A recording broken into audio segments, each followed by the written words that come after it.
What's the best video editing app on Android right now? Well, since our last video, there's been some awesome new updates and some big changes to the leading Android video editors. So here's our latest recommendations.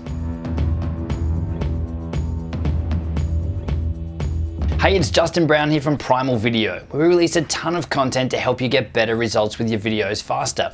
If you're new here, then make sure you click that big subscribe button, and all the links to everything we mentioned in this video you can find linked in the description box below. So let's jump into it. Every year, the video editing apps on Android and iPhone seem to get more and more powerful. We did a full overview of the video editing landscape on both Android and iOS late last year, but there's been some significant app updates since then, so it's time for a fresh review. In case you missed it, in the last round, we narrowed the choices down to Cyberlink's PowerDirector and KineMaster. Both of these have had some significant updates since then, and there's also a number of newer apps which are promising to do things even better. After testing and retesting all the best options, in this video I'm going to run through my latest picks for best video editing apps on Android, and I'll also show you just how easy it is to edit with our top pick. And stick around to the end, because after that I'll also be sharing 3 bonus tips that everyone can use to speed up your editing and reduce rework no matter which editing app you choose. And while you're watching, make sure to let us know in the comments what your favorite video editing app is right now and why. Your recommendation may help someone else figure out which app is right for their videos. I'll be watching in the comments too, so I'll see you down there.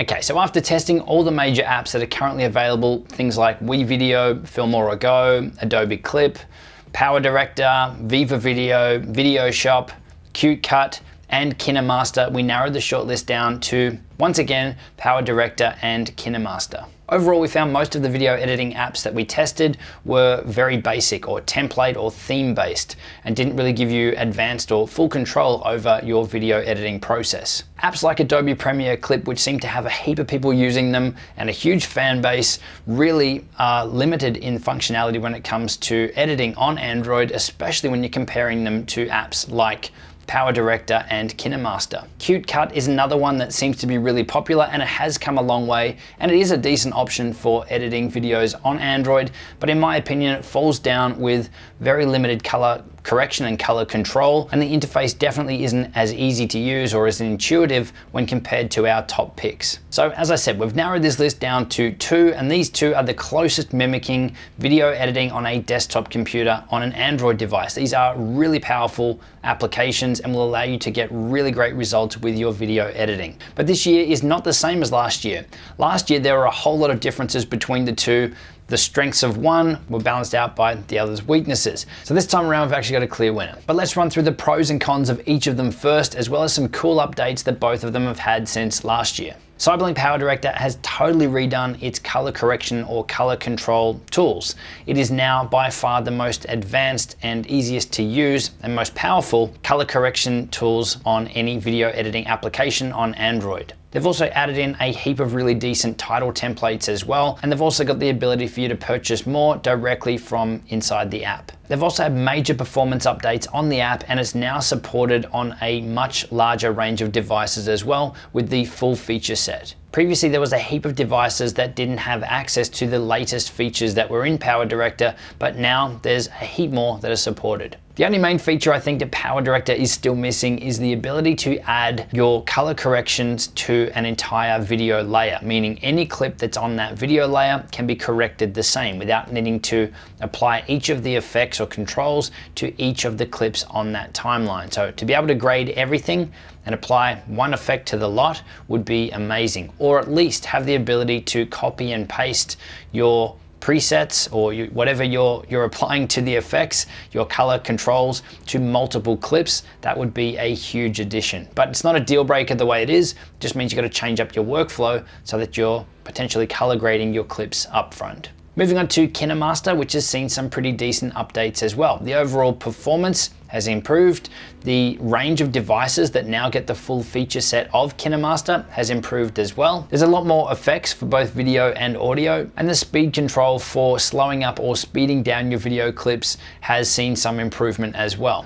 They've also recently added in the support for color LUTs, which is an amazing feature, but overall the color correction on KineMaster is nothing in comparison to Cyberlink PowerDirector. One other thing to be aware of with KineMaster is that there is currently no way to purchase it outright so that you own the app and you are able to get all the future updates. It is currently a subscription-based model, which means that you're either going to be paying around $5 per month or around $42 per year to have access to the watermark-free version. So there's no watermark on your outputted video files. So it's not a deal breaker, and really it's not a lot of money considering how powerful this app is, but it is definitely something to be aware of. PowerDirector, on the other hand, you can purchase outright for $6, and that will give you access to 4K. That will give you the watermark-free version as well, and that's something that's not $6 a month or so much per year. It's $6 as a one-off. So overall, between KineMaster and PowerDirector, my personal pick this year, right now,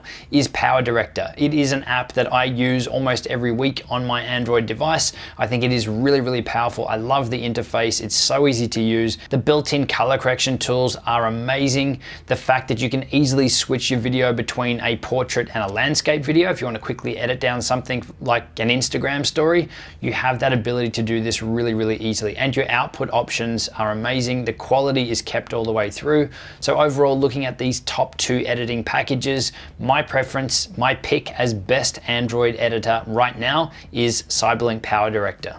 Now, what I'm going to do quickly before we get to those 3 bonus tips to help you edit faster in any app, I just want to run through a quick walkthrough to show you how easy it is to edit in PowerDirector and how powerful it is. So when you open up PowerDirector, the first thing you want to do is create a new project. Give your project a name, call this one JB, and then you can select if you want portrait or landscape for your video and then hit OK. So this is the PowerDirector interface. You can see you've got your play button, your settings button, and your export button in the right-hand side. And on the left-hand side, you've got links to your effects, your layers, and your import media button there as well. So we'll start off by adding in some video footage. We'll hit that media button. We'll come and find a video file in here. So you can go through and add in as many video clips as you like, select the ones that you want, hit the plus, and then drop down into the timeline. To get back to the interface, just hit the back button in the top left corner a couple of times, and you're back then on your editing interface. Now, you can see that we've got 2 clips in the timeline here. As we just scrub left and right on the timeline, you can see that we're moving our playback head, or we can see what's in these clips. With these clips, what we can do is we can tap on them, we can pick them up, we can move them around. You can see that I've just swapped the position of the 2 clips there then. We can tap on a clip and you see that we get these 2 green handles on either side. This is to adjust the start point and the end point of that individual clip. So if we press and hold and drag, you can see that we've just shortened the clip down and changed the start point to start a little bit later. So we can do exactly the same on the end. Shorten that down there as well. Now you can easily split the clips as well. If we come down a little bit further, select this second clip, and you'll see then when we've got the clip selected, we get a different set of menu options on the left-hand side. There is a razor blade there, so if we press the blade, then we've then cut our clip in 2. So now we've got 3 clips in the timeline. And again, when you tap the clips, you get the 2 little green handles that you can adjust the start and the end point of each of those individual clips. So if you want to remove a chunk of the video footage, we could come across here a bit further, tap on the screen, go up to the razor blade, add another cut, select that new little clip that we've got in the middle there, and then there's a trash can on the left. If we press that, that will delete that clip, and it's gone, and it closes up the gap. So you can see how easy it is to be able to cut down your video footage in here. But what we'll look at next is show you how to import some B-roll or overlay footage. So you can do that up here under the 2 squares, the layers button here, and then choose video. Once again, we go through and pick out our video files that we want to add. Select the file, hit the plus, but you'll see that it's dropped onto a separate video layer, which is really powerful. And you can also see then in the bottom here that we've actually got multiple video layers that we can use. Exactly the same with these clips. We can select them, we can pick them up and move them around. And when we select them, we also get the handles so that we can adjust the start and the end point of these clips as well. And with the clip selected, you can see up in the top, in the playback area, we can also adjust the size and rotation of these clips and move them around. So we can stretch it up to full screen or have it smaller and use it as a picture-in-picture effect. Now, one of the other really powerful features in PowerDirector is the audio mixing. So if you press up on the settings wheel and then choose audio mixing. Now in here, you can manually adjust the volume levels for the different video and audio layers in there. It's just a matter of using the sliders to adjust how loud or quiet you want the audio on each of the individual tracks. So that is really, really powerful. So now let's take a look at some of the color correction tools that we get. So if we select one of these clips, we'll go up to the pencil, which is the edit button. And in here, this is where you can edit things like volume. We can flip the clip. We can adjust the speed. So speed it up, slow it down. We can duplicate it, crop it, adjust the color. We can rotate it and we can play it backwards as well. So let's go into color. And in here, we've got three main settings. We've got white balance down the bottom left. We've got our brightness, contrast, and saturation in the middle. And then we've got our color filters on the top. So the color filters are just like you'd find in Instagram. These are preset filters that you can just drop onto your clips to give it a certain look. But where the color correction is really powerful here in PowerDirector is down under white balance and under the brightness, contrast, saturation. So the combination of these two is really powerful. So you can see that just by adjusting the color temperature, we're able to add more blue or add more yellow or make the shot cooler or warmer. And we can also adjust the tint too. So we can add more green or add more pink to our shot to really correct any mistakes that may have happened while filming. And then you can come over to your brightness, saturation, and contrast to tweak that further. And then when you've finished editing down your video, to export it, all you need to do is hit in the top right corner, the export button, and choose produce video. And that will give you a heap of different options to save it to your gallery or SD card, share on Facebook, share on YouTube. You can even export the project direct to Cyberlink Cloud. So if you're editing on the Cyberlink desktop app as well, PowerDirector, then you can transfer your project from here and finish it on your PC. So that's pretty cool.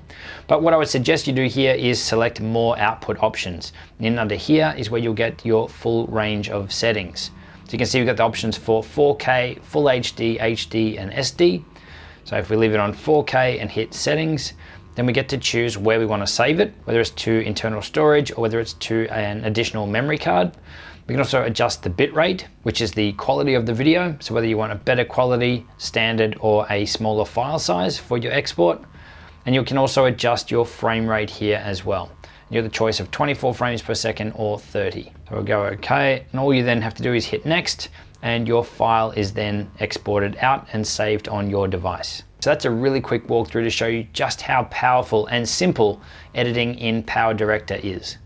All right, so 3 tips for editing videos faster no matter which app or software you're using. The first one is to edit backwards. So normally what will happen when you're creating your videos is you're presenting to camera, you're talking through, you might stumble and do a couple of retakes, but if you make sure that your last take is always the best take and you only move on to the next section once you're happy with the last one, then the editing tip is to edit backwards. So this is going to save you a heap of time. So instead of editing left to right, edit right to left, and you'll always hit your best take or the one that you want to use first. So then it's just a matter of scrubbing through your timeline backwards, finding those best takes and removing all the mistakes, all the crap in the middle, and you'll get your huge amount of footage down to something small and manageable really, really quickly. So that's tip number 1.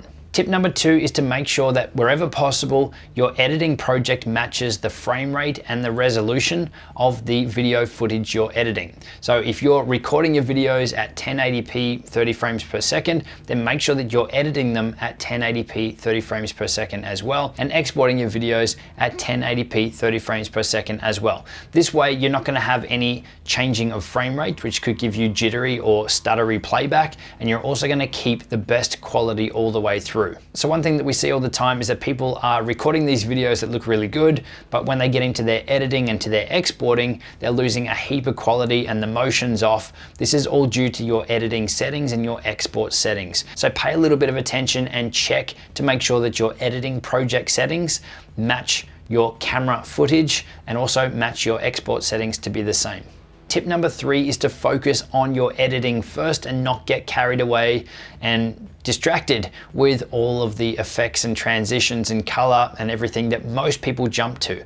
Most people want to jump straight in and make their videos look good straight out. So they'll jump in and put a heap of color corrections and all these other effects and transition and things on their footage, which all that does is slow down the process. But if you don't go through and cut down your footage first, then you might find later, after you've applied all of these things and slowed down your system or your Android device for your editing, that the footage, there could be something wrong with it. You might have missed something. Your video, you might not even be able to progress further with it, yet you've wasted a heap of time adding all these effects and transitions and things. So focus on getting your content down first, make sure you're happy with your content, and then progress to color corrections and effects and things to make it look good. So these are just 3 tips from our video editing process guide, the Primal Video Method.